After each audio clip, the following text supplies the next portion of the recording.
In this lesson, we're going to look at the symmetry of functions. So to start this, we're going to just sketch each of the parent functions over here. So we have the first one, y equals x, is just going to be a line going through 0, 0 with a positive slope. Then we have y equals x squared, which is a quadratic function, so a parabola going through 0, 0. Then we have the cubic function. So that comes up like this. And then we have x to the fourth. So this is going to kind of look like a parabola too, but it's going to open a little bit wider. Remember, this is where we would have some different intercepts down here and some different curves. But for this typical, just y equals x to the fourth, it's going to resemble this parabola. And then we have y equals the square root of x. So I'm going to actually make this for the purpose of this, so because we're looking at the symmetry, I'm going to make this y equals plus or minus the square root of x, which is going to make this so it's no longer a function. So this won't be a function. So abbreviation for function is not a function for this. So when I look at that, that's going to actually be, because if it's just y equals the square root of x, it looks like this, a part of the parabola sideways. But if I do y equals negative square root of x, it's going to also include the bottom part of the parabola.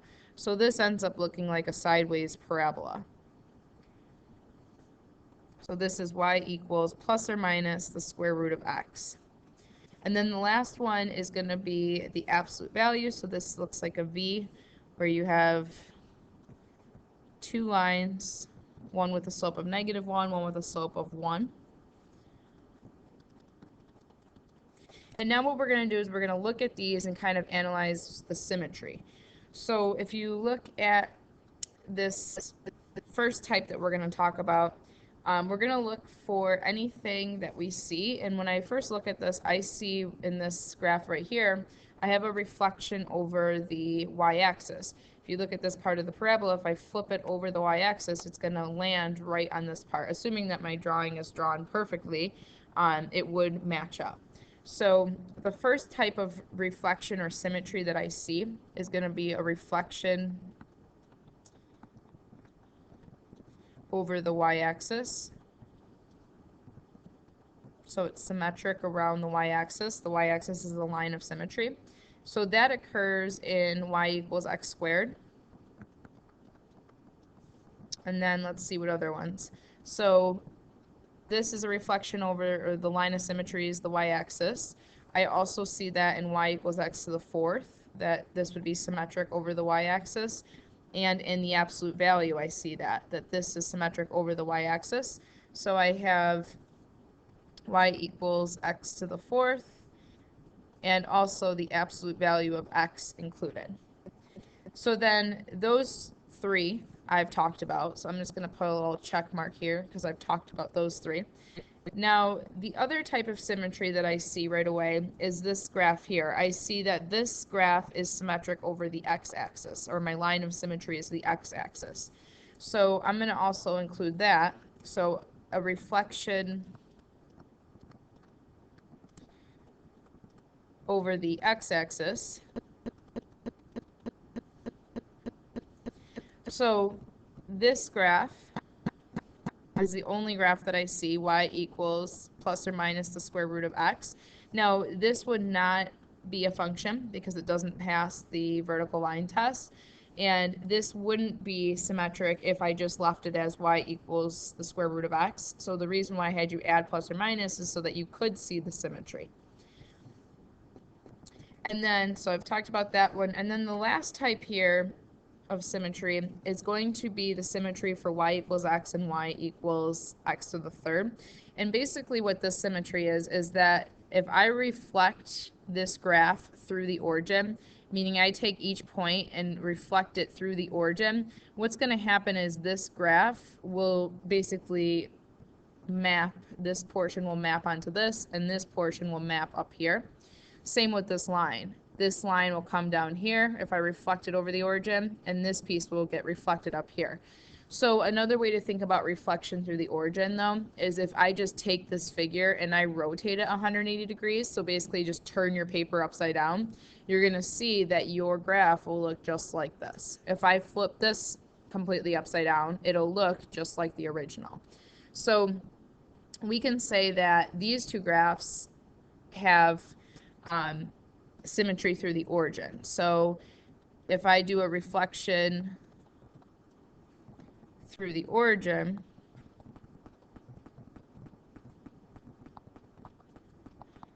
or rotate 180 degrees, means the same thing. Sometimes I think it's easier to think of it, though, as a rotation of 180.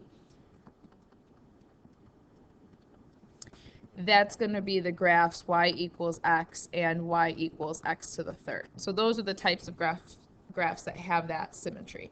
So the next thing is to kind of try to categorize these. So now you've seen some different examples with these different types of symmetry. And the next thing is going to be to kind of look for some patterns. So when you look at this one thing that I notice here is that 2 of the 3 are all even powers, and the absolute value kind of works like an even power because whatever you put in, you're going to get out a positive. Same with these function here. Whatever I put in, I'm always going to get out a positive number. So to me, these are even degrees or numbers that you can put to a power and get out a positive number. So I'm just going to write this as one little thing I want to note here is that they have even powers, or they work like even powers.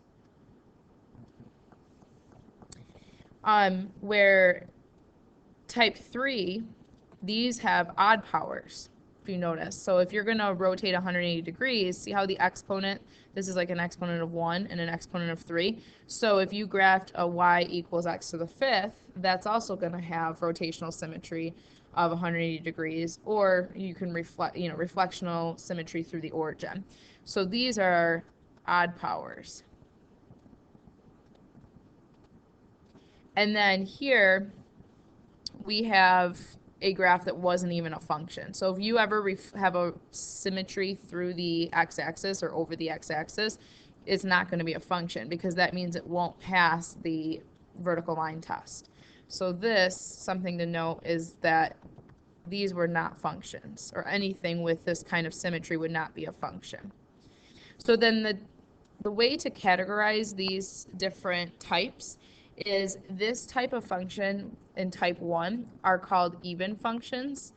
One reason why they get their name even functions is because if the parent function degrees are even, so notice I said the parent function, so without any shifts, then it's going to have this symmetry. These over here are called odd functions because the parent functions, if the parent functions have odd degrees, then they're going to be symmetric through the origin. And then the type 2 are just not even functions. So these are just not functions.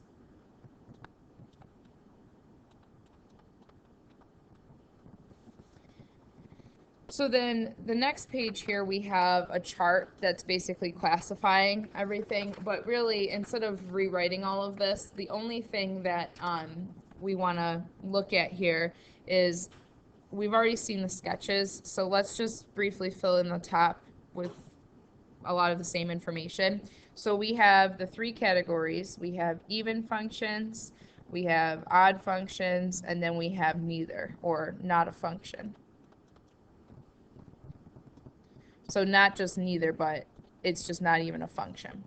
There's also going to be a category where it's neither even or odd, but it's still a function. It just doesn't have symmetry, is all it's saying. So not a function means it doesn't pass the vertical line test. Neither odd or even means it just doesn't have symmetry. So even we said is symmetry with respect to the y-axis. So this would be like if you had your parabola. Let's plot some points here for a parabola. So I know when I do like a y equals x squared, I'm squaring each point. So I would, if I put 2 in, I'm getting out 4. So I'm just doing hopefully you know your parent functions. So I just plugged into y equals x squared. So this is an example of an even function if you look, the rule here says that I take each point and I negate the x values. That's how we know that there's been symmetry with respect to the y-axis. So this point here, I take any point, and to get it over on the other side so that it's symmetric with respect to the y-axis, I negate the x value so that it moves to the left. Or if I have a negative, I negate it and becomes positive. So that's how they move back and forth. So if it has even symmetry, it's the same on the right and left side of the y-axis. Odd symmetry is symmetry with an odd function symmetry with respect to the origin. So this would be you negate both values because you're reflecting through the middle. So if I start with just a y equals x to the third function, I'm just going to have plugging in over 1, up 1. So I'm just plugging in 1. I cube that, I get 1. If you plug in 2 and you cube that, 1, 2, 3, 4, 5, 6, 7, 8. And then if you plug in negative 1, you get negative 1. And if you plug in negative 2, you get negative 8. And then we connect that. So hopefully you know your general shape of these, but since it's on a grid, I'm going to plot specific points. And this rule is, if you look at this point, 1, 1, I took that point and then I negated it. So negative 1, negative 1. Oh, negative x, negative y. So then this graph has symmetry with respect to the origin. So each point is the same distance away from the origin when you're reflecting it. And also, the graph looks the same when you rotate it upside down. So let's just add that in here. So symmetric around the origin means the graph looks the same when you rotate 180 degrees or flip it upside down. And then the last one, not a function, means it's going to have symmetry with respect to the x-axis. So this would be something like y equals plus or minus the square root of x. So again, you start at 0. Square root of 1 is going to be 1. Square root of 4 is going to be 2. I purposely picked 4 because I knew it was a perfect square. And then you have the negatives of these, because you have a negative out in front as well. So this one's not even a function because it doesn't pass the vertical line test, but the symmetry, if I have any x comma y's up top, then below it's going to be x comma negative y. So this is just kind of the pattern that we see. But the main thing is going to be, the easiest way to determine this is going to be algebraically, because graphically you can only see so much. Especially when we start adding shifts. For parent functions, it's easy. If you have an even degree parent function, it's going to be an even function because it's going to be, as long as it's just the parent function without any shifts or any kinds of stretches or shrinks, because it's going to be symmetric with the y-axis.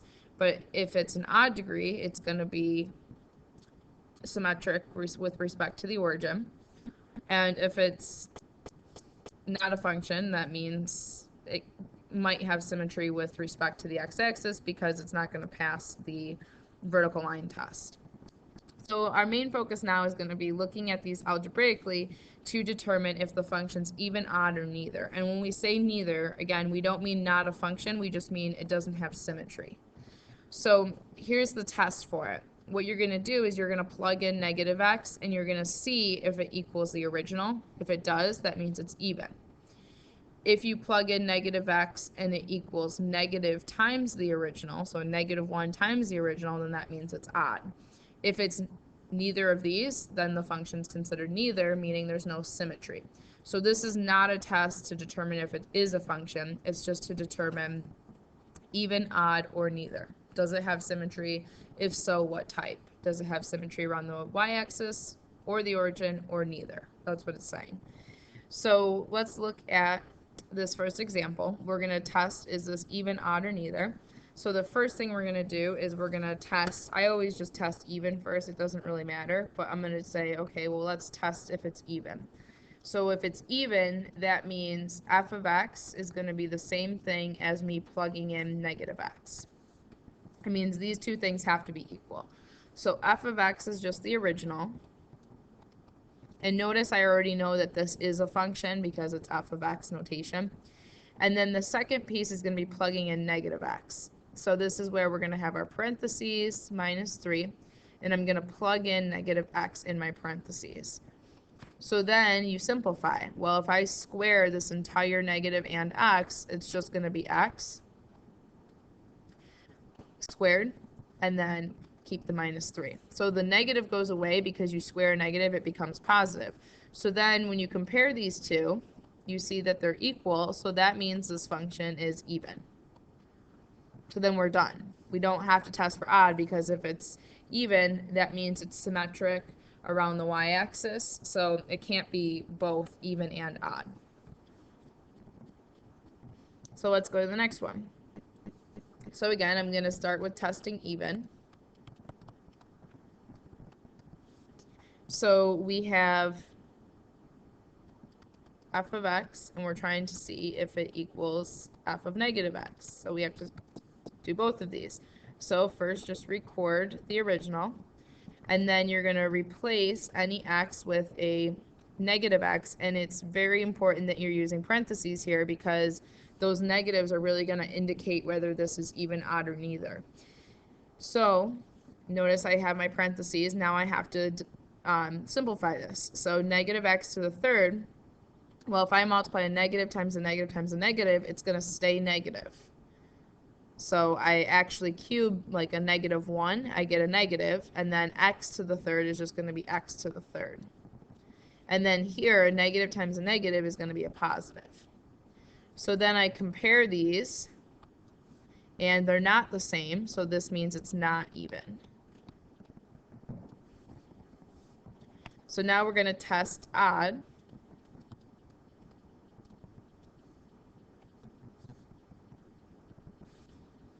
So testing odd means, does what we just got out from the last one, is that the same as negative times the original? So like a negative 1 times the entire original. So not plugging in a negative, but multiplying it by a negative. So I have to see if these are equal. So I already have this figured out from the previous test. And then this one is going to be negative times the original function. So I'm plugging in the original function. This is my f of x right up here. And now you're going to distribute the negative. So we have negative x to the third plus x. So compare. You see that they're the same. So that means this function is odd. And if they were not the same, then we would just say neither. So once you've tested even and then you've tested odd and neither of them work, then it's neither. It's still a function, it just means that it doesn't have the symmetry. So notice too that these have x squared. This would happen to be an even because this shift didn't make it shift off of the y-axis, so it's still symmetric around it, where this is a parent function, x to the third, but I have this minus x here, which doesn't, it could change the fact that this has symmetry. So just keep that in mind. Don't just go by the powers of the functions, because that only applies to the parent functions for sure. So looking at the next example, let's first test even. So we have to compare, I'm going to call it g of x and g of negative x. So g of x is the original. G of negative x, I'm putting parentheses and I'm plugging in negative times x. And then I'm simplifying. So I square a negative 1, I get 1. Square x, I get x squared. Negative 2 times negative x is going to be plus 2x. And then a minus 2. I compare these, and they're not the same, so it's not even. Then I test for odd. So that means I'm taking negative x, and then I'm doing negative times g of x. So plugging in negative x is going to get me x squared plus 2x minus 2. I just copied it from right here. And then this one is going to be negative times the original function, so this function up here. So then you're going to distribute this negative. You're just thinking of it like a negative 1. So we have negative x squared plus 2x plus 2. Compare these, and those are not the same, so not even, or not odd. So this function's not even and not odd, or not even or not odd, so that means this function is neither.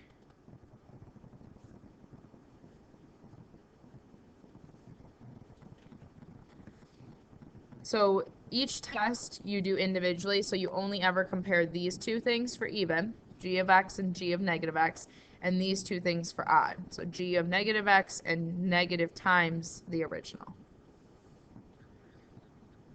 So then the last example here is looking at, again, testing, is it even, odd, or neither?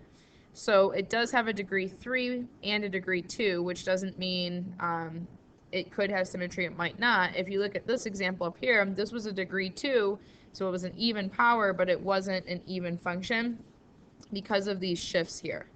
So that's why we have to go through this algebraic test. So for this one, we're going to do the same thing. Let's test even. So we have to see, is h of x the same as h of negative x? So h of x is given to us. And now we're going to plug in negative x. We're going to simplify. So when you raise negative x to the third power, it's going to stay negative x to the third.